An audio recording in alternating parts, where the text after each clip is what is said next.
Benvidos ao debate, o noso espazo de intercambio intelectual e rigoroso donde exploramos múltiples perspectivas e discursos sobre textos fundamentais. Hoxe poñemos o foco de análise nos comentarios bíblicos elaborados por Marie Noël Tabut para o Domingo de Pascua. Estes comentarios foron recompilados e, digamos, subliñados no blog de Tierrilla Las. O núcleo do noso diálogo vai xirar arredor da profunda conexión que establece a autora entre estes textos antigos e o concepto humano de liberación.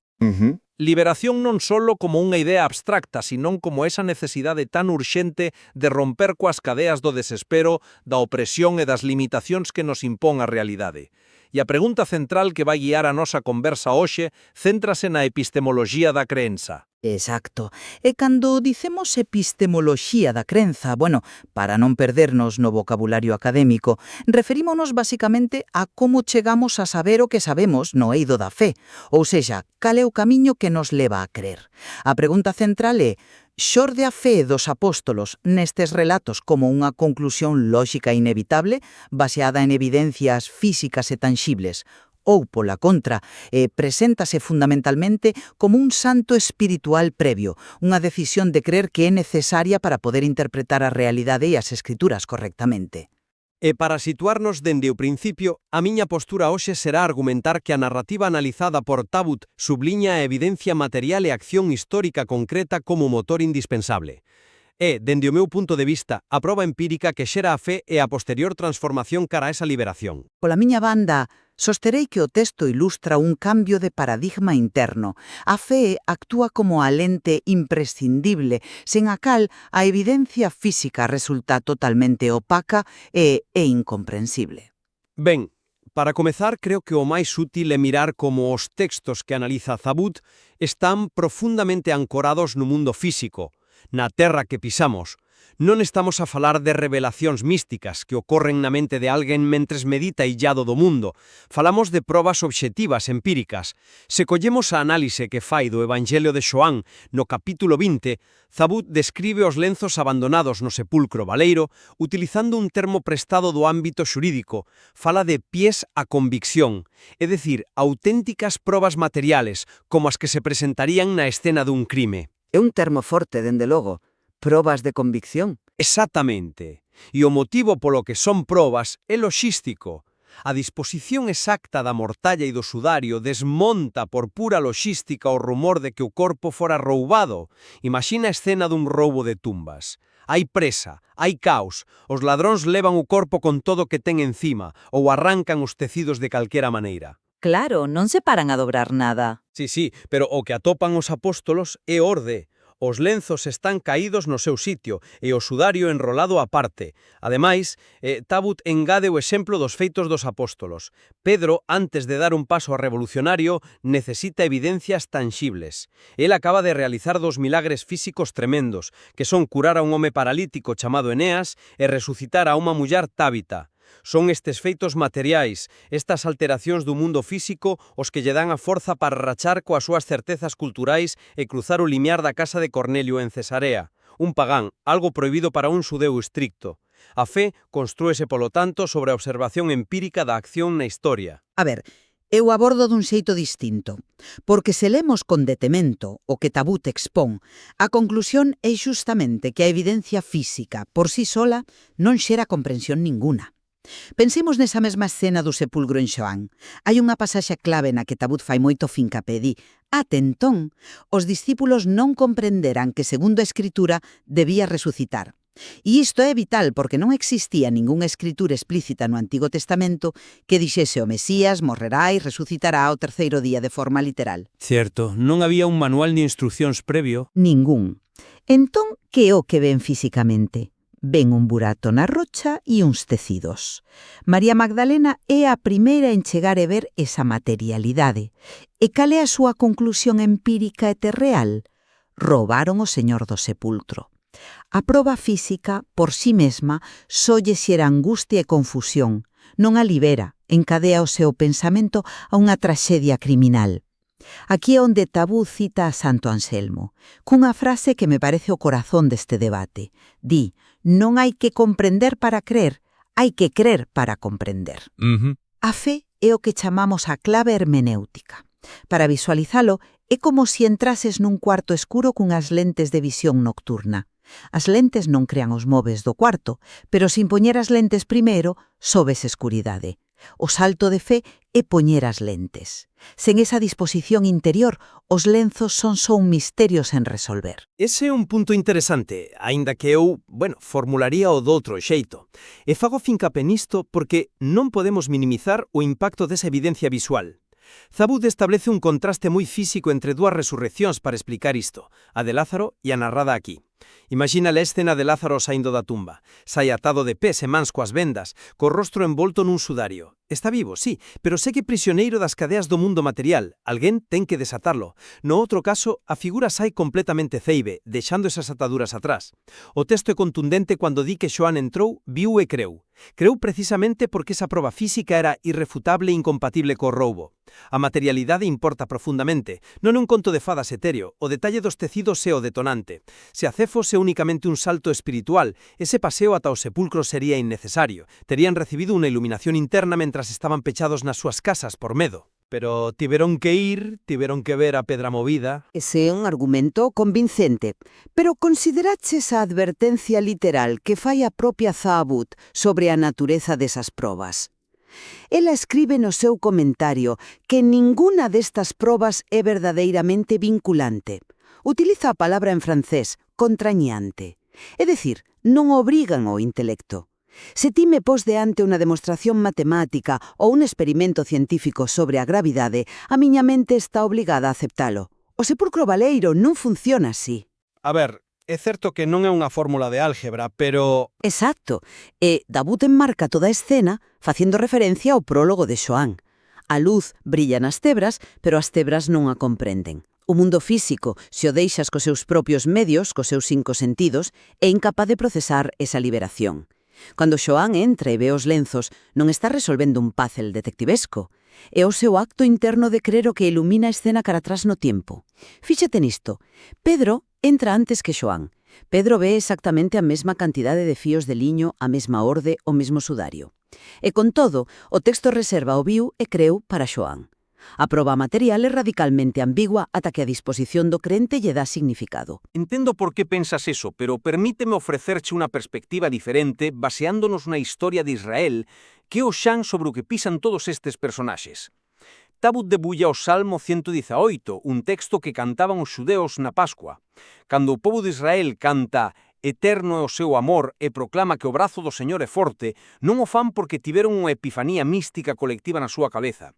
Fano porque teñen unha memoria colectiva de eventos históricos, físicos e comprobables. Refírese ao Éxodo. Claro, a liberación de Egipto.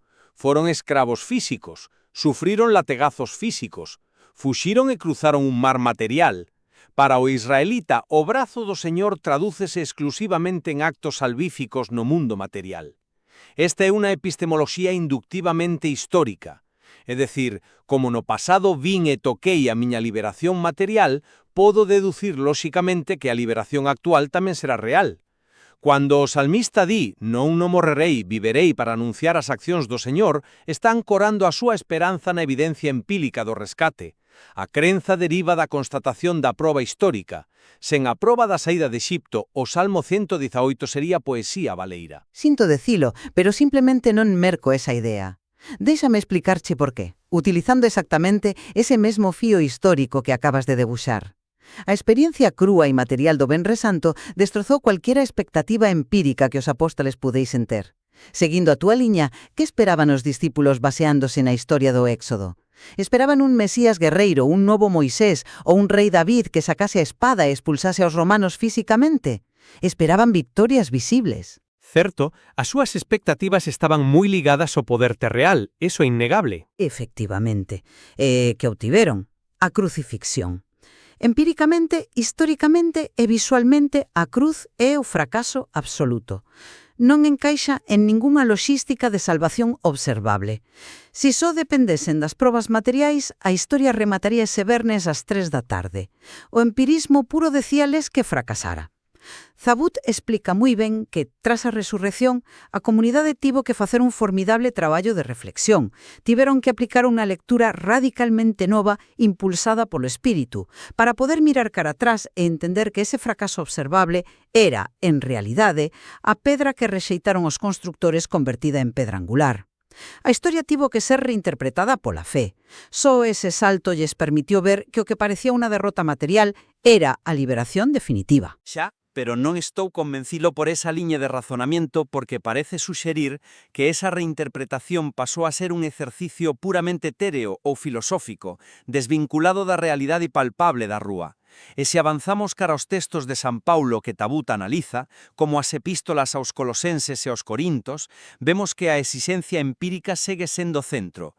Paulo non lles di aos primeiros cristiáns, agora que tedes fe, refuxiádevos no plano espiritual e ignorade a materia. Dilles exactamente o contrario. Pero pídelles que cambien de mentalidade primeiro, non? Pídelles que transformen a materia. Insisten que non se trata de abandonar o mundo, senón de vivir doutro xeito a vida ordinaria. Utiliza unha analoxía tremendamente tanxible cos corintios, a purificación do vello fermento. Isto está ligado á práctica xudía histórica de limpar físicamente a casa para a festa dos pansácimos. Barrían as faragullas, limpaban cada recuncho. Para Paulo, esa limpeza tradúcese en probas de vida, benevolencia, humildade, dozura e perdón, na actualidade. E aquí é onde conectamos de cheo co tema da liberación que xa subliña no seu blog. A liberación non é un estado mental, ten que ter aplicacións sociais e morais tanxibles. Unha fe que non altera a túa conduta visible ou a túa relación co teu veciño, para Paulo, é irrelevante. Volvemos á necesidade de evidencias. A transformación ética e material é a proba de que o relato non é un mito. A acción observable confirma a crenza. Ese é un argumento moi sólido, pero consideraches a base ontolóxica da que parte San Paulo para pedir eses cambios? A que te refires exactamente con ontolóxica neste contexto? A ontoloxía, para baixalo á terra, trata sobre a natureza fundamental do que somos, o noso ser máis íntimo. Non rexeito o aspecto transformador e moral que mencionas, de feito, limpar a casa de fermento e ser bondadoso son accións vitais, pero Paulo di que, antes de poder facer esas cousas de forma xenuína, o individuo ten que adoptar unha natureza nova. Na carta aos Colosenses, capítulo 3, di textualmente: «Pensade nas realidades de arriba, non nas da terra». Non manda abandonar a terra, pero establece unha xerarquía epistémica moi clara. Zabut subliña isto cando afirma que a humanidade debe atopar a forza de ler nas nosas vidas, e na vida do mundo, todos os signos da resurrección. A palabra ler é a clave aquí. Ler implica que hai un texto físico diante túa. Sí, pero texto nun idioma que non coñeces eso tinta no papel. Os signos, os actos de liberación, xa están aí fora, na materialidade. Pero son invisibles ou incomprensibles para o ollo natural, ata que a persoa toma a decisión interna de, usando as palabras de Paulo, estar revestido do home novo. A fe precede e moldea a percepción ética. Volvendo a túa analoxía do fermento, o fermento actúa sobre a masa dende dentro cara fora, de forma invisible ao principio. É esa disposición espiritual interna a que cambia o que o crente capaz de ver e facer no mundo material. Sen a fe como punto de partida, ninguén pode ler os signos correctamente nin transfigurar as realidades terreais. E volvo a topar ese punto interesante, aínda que de novo o formularía do outro xeito. Cando poso o foco en que os signos necesitan ser lidos, estás implícitamente recoñecendo que os signos materiais teñen que existir primeiro. E fago fincapé nisto, porque o movemento inicial que describen os feitos dos apóstolos ten unha base que casi poderíamos chamar forense. Imos de novo ao discurso de Pedro na casa de Cornelio. Pedro insiste unha e outra vez casi de forma obsesiva na súa condición de testemuña ocular. Nós somos testemuñas de todo o que el fixo. Nós comemos e bebemos con el. A transmisión da liberación non se vende como unha filosofía iniciática que requere un estado alterado de consciencia. Véndese como un testemuño sobre feitos físicos ocurridos no país dos xudeos e en Xerusalén. A materialidade dos milagres e do sepulcro baleiro, xunto coas accións das comunidades incipientes, demostran que a mensaxe requere un compromiso coa evidencia. A proba é o catalizador da liberación profunda que busca o ser humano. Eu abordo dun xeito distinto, pondo foco xustamente na insuficiencia desa observación. E teño que volver á escena do sepulcro. María Magdalena tamén tivo as probas forenses diante dela, tamén viu o sepulcro aberto. E, insisto, o único que experimentou foi a ansiedade dunha profanación. O propio discurso de Pedro, ese que mencionas tan forense, subliña constantemente que Deus lle concedeu manifestarse, que Deus lle unxiu co Espírito Santo. Todo o tempo está dicindo que a intervención divina previa é o que abriu a súa capacidade de percepción. E isto lévame á conclusión do comentario de Zabut, que creo que é demoledora para a actualidade. Hoxe en día, as testimuñas oculares están mortas. Nos non podemos ir ver os lenzos, nin podemos cear cos apóstolos como fixo Pedro. Zabut afirma contundentemente que a nosa fe deberá sempre entregarse sen outra proba que o testimonio das comunidades cristás. Entregarse sen proba material propia. Hoxe, a coraxe de crer para comprender é a única forma de acceso.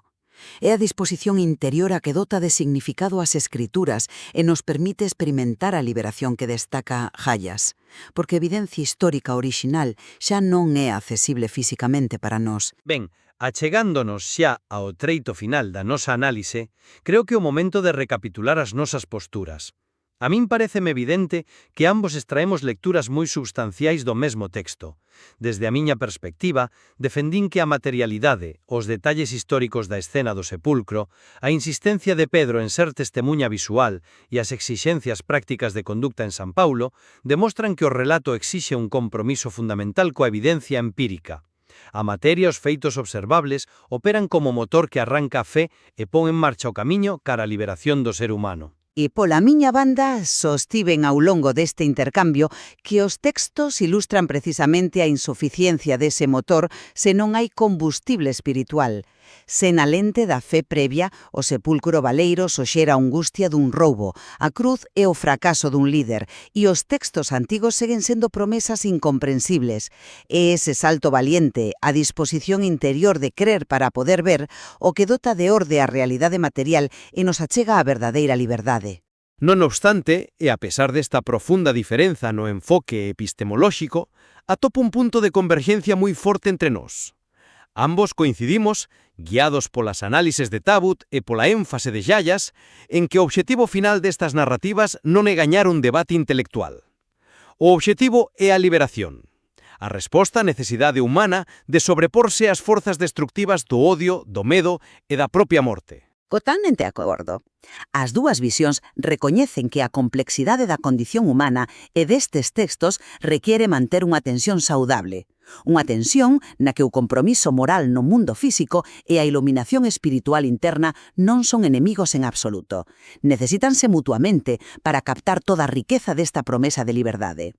Exactamente. O valor de achegarse a estes textos milenarios con rigor reside na humildade de recoñecer os seus matices.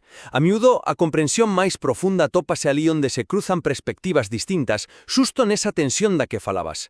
Por iso, convidamos a todos os que nos escoitan a ir directamente ás fontes orixinais.